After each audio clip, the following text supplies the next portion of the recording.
নমস্কাৰ news 18 digital লাইভত মই সৌৰভ গাৰ পুনৰ নিচামুক্তি কেন্দ্ৰত এজন যুৱকৰ ৰহস্যজনক মৃত্যু অতি ৰহস্যজনকভাৱে এজন 18 বছৰীয়া ছাত্ৰৰ মৃতদেহ উদ্ধাৰ কৰা হৈছে এটা নিচামুক্তি কেন্দ্ৰৰ ভিতৰত আৰু এই ঘটনা এনেবোৰ ঘটনা প্ৰথম ঘটনা নহয় ৰাজ্যৰ বিভিন্ন নিচামুক্তি কেন্দ্ৰত বহু যুৱকৰ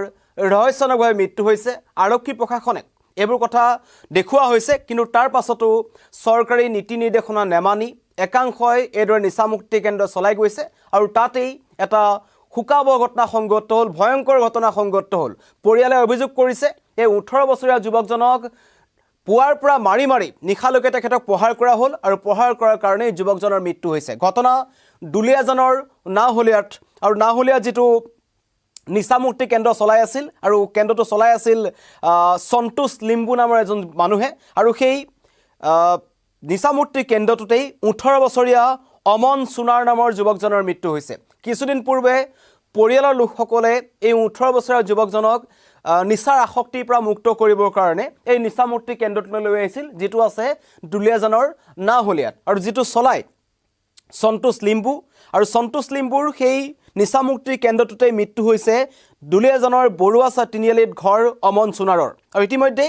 পৰিয়াললোকে অভিযোগ উত্থাপন কৰিছে যে সন্তোষ লিম্বুৰ নেতৃত্বত এই যুৱকজনক বৃহস্পতিবাৰে পুৱাৰ পৰা নিখালৈকে প্ৰহাৰ কৰা হৈছিল কাৰণ যুৱকজনৰ মৃতদেহত আঘাতৰ চিন স্পষ্ট হৈ আছে আৰু তাৰ প্ৰতি লক্ষ্য ৰাখি কেন্দ্ৰটোৰ পৰিচালকজনক যেতিয়া মানুহে জবাবদিহি কৰিবলৈ আহে তেতিয়া ঘটনাস্থলীৰ পৰা পলায়ন কৰিছে ঘটনা কেন্দ্ৰ কৰি সমগ্ৰ অঞ্চলজুৰি তীব্ৰ চাঞ্চল্যৰ সৃষ্টি হৈছে বহু লোক ওলাই আহিছে পৰিয়ালটোৱে ন্যায় বিচাৰিছে মই প্ৰথমতেই সেই যেটো নিচামুক্তি কেন্দ্ৰ আছে তাৰ পৰিস্থিতি মই দেখুৱাই লব বিচাৰিছো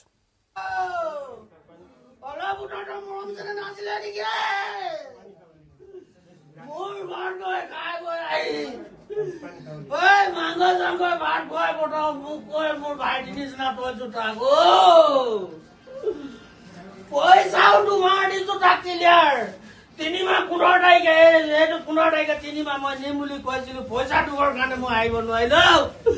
20 তাৰিখে যাম বুলি ভাবি আছিলো ভতিজ ছোৱালী আজি নিয়ম এটা আছিলে কাৰণে মই 20 তাৰিখে আহিম বুলি ভাবিছিলো বাবু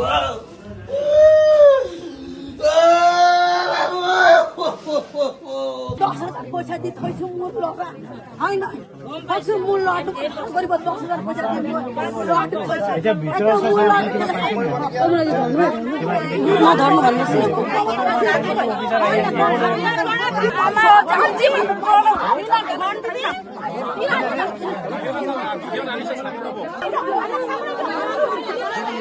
ঘটনাস্থলীৰ পৰিৱেশ দেখিছে হুকাকুল পৰিৱেশে বিৰাজ কৰিছে পিতৃ মাতৃ আহি সেই যুৱকজনৰ মৃতদেহ দেখাৰ পাছত তেওঁলোক কান্দোনত ভাঙি পৰিছে আৰু অতি ৰহস্যজনক কথা যে নিচামুক্তি কেন্দ্ৰটোত যুৱকজনৰ মৃত্যু হোৱাৰ পাছত পৰিয়ালক তেওঁলোকে জনোৱা হোৱা নাছিল পৰিয়ালক তেওঁলোকে অৱগত কৰা নাছিল বহু পলমকৈ সেই নিচামুক্তি কেন্দ্ৰটোৰ যি কৰ্তৃপক্ষ আছে তেওঁলোকে পৰিয়ালক জনাইছিল আৰু অমন সোণাৰক এই যিজন যুৱকৰ মৃত্যু হৈছে 18 বছৰীয়া যুৱক নিচাৰ যি কৰাল গ্ৰাস আছিল তাত তেওঁ পৰিছিল আৰু পৰৱৰ্তী পৰ্যায়ত পৰিয়ালে সেই যুৱকজনক হট পথলৈ ঘূৰাই আনিবৰ কাৰণে এই নিচামুক্তি কেন্দ্ৰটোলৈ প্ৰেৰণ কৰিছিল যেটো নাহলিয়াৰ আছে দুলিয়াজানৰ নাহলিয়াত আছে কিন্তু যিজন পৰিচালক আছে সন্তোষ লিম্বু তেখেতৰ নেতৃত্বত অকথ্য নিৰ্যাতন চলাই থকাৰ অভিযোগ উত্থাপন হৈছে আৰু এই যি ভুক্তভোগী যুৱকজন আছে অমন সোণাৰ তেখেতকো দিনটো প্ৰহাৰ কৰা হৈছিল বুলি কোৱা হৈছে দিনটো তেখেতক প্ৰহাৰ কৰা হৈছিল বুলি কোৱা হৈছে আৰু সেই কাৰণে এতিয়া এই নাহলিয়াৰ নিচামুক্তি কেন্দ্ৰটোত এক উত্তপ্ত পৰিস্থিতিৰ সৃষ্টি কৰিছে সকলোৱে ন্যায় বিচাৰিছে আটাইতকৈ ডাঙৰ কথা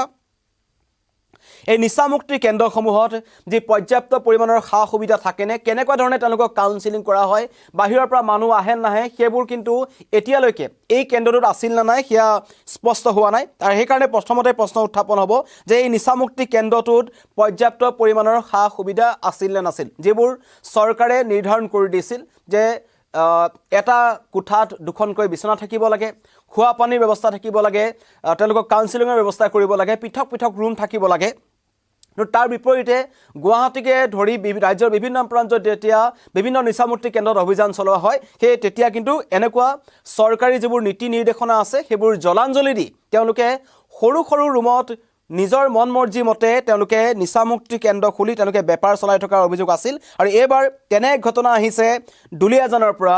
দুলিয়াজানৰ নাহলীয়াত এটা নিচামুক্তি কেন্দ্ৰত এজন 18 বছৰীয়া যুৱক অমন সোণাৰৰ মৃত্যু হৈছে আৰু অমন সোণাৰৰ মৃতদেহত আঘাতৰ চিন স্পষ্ট হৈ আছে আমি সম্পাদৰ ওপৰত আপোনাক দেখুৱাব নোৱাৰো সেইকাৰণে দেখুৱা নাই কিন্তু মৃতদেহত আঘাতৰ চিন স্পষ্ট হৈ আছে আৰু সেই কাৰণে পৰিয়ালৰ লোকে অভিযোগ উত্থাপন কৰিছে তেখেতক বান্ধি প্ৰহাৰ কৰা হৈছিল আৰু বৃহস্পতিবাৰে পুৱাৰ পৰা সন্ধিয়ালৈকে বা নিশাৰ বলকলৈকে এই যুৱকজনক প্ৰহাৰ কৰা হৈছিল নিৰ্যাতন চলোৱা হৈছিল শাৰীৰিক নিৰ্যাতন চলোৱা হৈছিল বান্ধি থোৱা হৈছিল বুলি কোৱা হৈছে আৰু পৰিয়ালৰ লোকক সেই যুৱকজন অসুস্থ হৈ পৰাৰ পাছতো খবৰ দিয়া নাছিল যাৰ পিছতেই এক উত্তপ্ত পৰিস্থিতিৰ সৃষ্টি হৈছে স্থানীয় ৰাইজৰ মন্তব্য আহিছে মই স্থানীয় ৰাইজৰ মন্তব্য শুনাই ল'ব বিচাৰিছোঁ অমন সোণাৰক আজি ৰিহাব চেণ্টাৰ যিহেতু ইয়াত নাহলীয়া স্থিত সন্তোষ লিম্বু ডাঙৰীয়াৰ যিটো সন্তোষ লিম্বুৱে যিটো চলাই আছিলে আমাৰ এই ৰিহাব চেণ্টাৰত ইমান ডাঙৰ এটা হিংসাত্মক ঘটনা হৈছে এইটোত আমি গোৰ্খা মহিলা মঞ্চ ডিব্ৰুগড় জিলা সমিতিয়ে তীব্ৰ প্ৰতিবাদ কৰিছোঁ আমাক অতি শীঘ্ৰে সন্তোষ লিম্বু আমাক লাগে অন্যথা আমি 24 ঘণ্টা আমি আৰক্ষী বিষয়াক আমি সময় দিছোঁ যদি 24 ঘণ্টাৰ ভিতৰত যদি সন্তোষ লিম্বুক আমাক ৰাইজৰ আগত নিদিয়ে তেনেহ'লে আমি কেতিয়াও শান্তিকে নাথাকোঁ আৰু জংগী আন্দোলন আমাৰ হ'ব কিয়নো আমি ডাঙৰ কৰাৰ লগে লগে আজিকালি কি ব্যৱস্থা হৈছে আজিকালি ড্ৰাগছৰ ইমানেই বাঢ়িছে আমাৰ দুখীয়া মাক দেউতাকে নিজে ইনকম কৰি খাবৰ কাৰণে যি টকা উপাৰ্জন কৰে সেই টকা আমি ল'ৰা ছোৱালীৰ মানে ৰেহাবৰ কাৰণে আমি তৈয়াৰ কৰিব লাগে বিনিময়ত চৰকাৰে কৈছে এতিয়া নিবনুৱা সমস্যা সমাধান হ'ব লাগে কিন্তু দিনক প্ৰতিদিনে আমি দেখিছোঁ এইবোৰ ক্ষেত্ৰত আমাৰ নিবনুৱা সমস্যা আৰু বাঢ়িছে আৰু বাঢ়ি থাকিব আমি এইটো এটা অনুভৱ কৰিব পাৰোঁ যে এইটো ক'বাত নহয় ক'বাত আমাৰ আৰক্ষী বিষয়াসকলৰ এইটো গাফিলতি হয় তেওঁলোকৰ কাৰণে আজি আমাৰ এই ড্ৰাগছৰ যিটো ব্যৱসায় দিন প্ৰতিদিনে বাঢ়ি আছে যদি ড্ৰাগছ নাথাকিলেহেঁতেন আমাৰ এইটো ৰিহাব চেণ্টাৰ নাথাকিলেহেঁতেন ৰিহাব চেণ্টাৰ নাথাকা হ'লে আজি আমাৰ এই অমৰ সোণাৰ আমাৰ মাজৰ পৰা কেতিয়াও হেৰাই নাযায় স্থানীয় ৰাইজৰ ক্ষোভ আৰু এতিয়া আত্মগোপন কৰিছে সন্তোষ লিম্বুৱে যেটো নিচামুক্তি কেন্দ্ৰটোৰ পৰিচালক তেওঁৰ নেতৃত্বতে এই নিচামুক্তি কেন্দ্ৰটো চলি আছিল তেওঁ কি কাৰণে পলায়ন কৰিছে সেইটো ৰহস্যৰ কথা কাৰণ তাত কিবা নহয় কিবা এটা ভয়ংকৰ ঘটনা সংঘটিত হৈছে যাৰ কাৰণে আগতীয়াকৈ এই সন্তোষ লিম্বুৱে পলায়ন কৰিছে সন্তোষ লিম্বুক গ্ৰেপ্তাৰ দাবী তুলিছে স্থানীয় ৰাইজে আৰু লগতে দুলিয়াজান নাহলীয়া অঞ্চলটোত দিনক দিনে বৃদ্ধি পাবলৈ ধৰিছে ড্ৰাগছৰ অবাধ প্ৰচলন আৰু এই ক্ষেত্ৰত আৰক্ষীৰ ভূমিকা একেবাৰে নিষ্ক্ৰিয় বুলি সেই যিসকল স্থানীয় মহিলা ওলাই আহিছে তেওঁলোকে অভিযোগ উত্থাপন কৰিছে যে নাহলীয়া আৰক্ষী দুলিয়াজান আৰক্ষীয়ে যদি সময় থাকোঁতেই এই ড্ৰাগছৰ বিৰুদ্ধে অভিযান চলালেহেঁতেন তেন্তে নিচামুক্তি কেন্দ্ৰ ইয়াত প্ৰয়োজন নহ'লহেঁতেন মহিলাসকলে এইটো মন্তব্য কৰিছে কিন্তু এতিয়া আটাইতকৈ ডাঙৰ কথা যে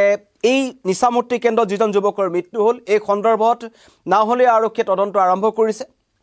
ঘটনাস্থলীত দুলিয়াজান আৰক্ষী উপস্থিত হৈছে তেওঁলোকে মৃতদেহ উদ্ধাৰ কৰিছে মৰণোত্তৰ পৰীক্ষাৰ বাবে প্ৰেৰণ কৰিছে কিন্তু বৰ্তমানো পলাতক হৈ আছে এই নিচামুক্তি কেন্দ্ৰটোৰ যিজন পৰিচালক সন্তোষ লিম্বু আৰু প্ৰশ্ন উত্থাপন হয় ৰাজ্যৰ এই নিচামুক্তি কেন্দ্ৰসমূহত আৰু কিমান এনেকুৱা ধৰণৰ সৰু সৰু যুৱক যুৱতীয়ে প্ৰাণ হেৰুৱাব লগা হ'ব কেতিয়া এনেকুৱা ধৰণৰ ঘটনাবোৰ ৰোধ হ'ব কেতিয়া এই নিচামুক্তি কেন্দ্ৰসমূহত লেকাম লগাব তেওঁলোকে চৰকাৰী নীতি নিৰ্দেশনা নামানে সকলো নীতি নিৰ্দেশনা তেওঁলোকে জলাঞ্জলি দি এইদৰে যাৰ যেনেকৈ মন যায় নিজৰ ঘৰতেই তেওঁলোকে নিচামুক্তি কেন্দ্ৰ পাতি কাঠফুলাৰ দৰে নিচামুক্তি কেন্দ্ৰ তেওঁলোকে গঢ়ি তুলিছে আৰু সেইবোৰত কোনো ধৰণৰ পৰ্যাপ্ত সা সুবিধা নাই কোনো ধৰণৰ কাউন্সিলিঙৰ ব্যৱস্থা নহয় কেৱল যুৱকসকলক বন্দী কৰি ৰখা হয় আৰু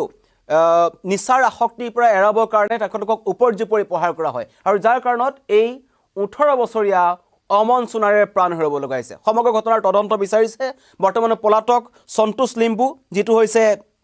এই নিচামুক্তি কেন্দ্ৰটোৰ পৰিচালক তেখেতক অতি শীঘ্ৰে